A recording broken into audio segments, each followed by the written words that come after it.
Calcutta high court के जज justice Chittaranjan Das ने अपनी विदाई तकरीब में इस बात का खुलासा किया है कि उनकी शख्सियत और हुब्बुल वतनी को परवान चढ़ाने में आरएसएस ने अहम रोल अदा किया है। वो इस बात का भी इजहार करते हैं कि किसी किस्म का आर महसूस नहीं कर रहे थे कि वो बचपन ही से आरएसएस से वाबस्ता रहे हैं और मुस्तकबिल में भी वो हमेशा आरएसएस से जुड़े रहेंगे।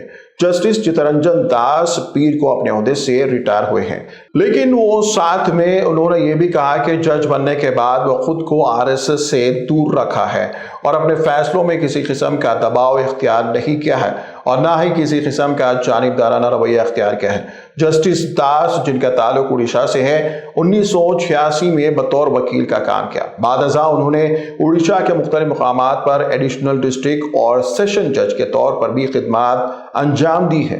और तलब बात यह है कि एक जज जो अपने आप को आरएसएस से वाबस्ता करार देता है और दूसरी तरफ गैर जानिबदाराना रवैया इख्तियार करने की मुद्दात बात करता है।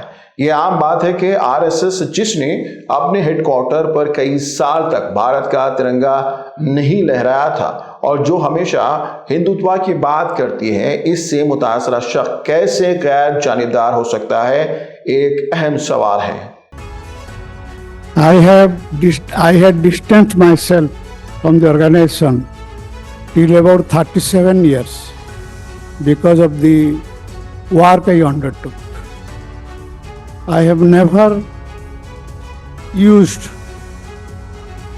my membership to the organization for any advancement of my career because that is against the principle of the organization.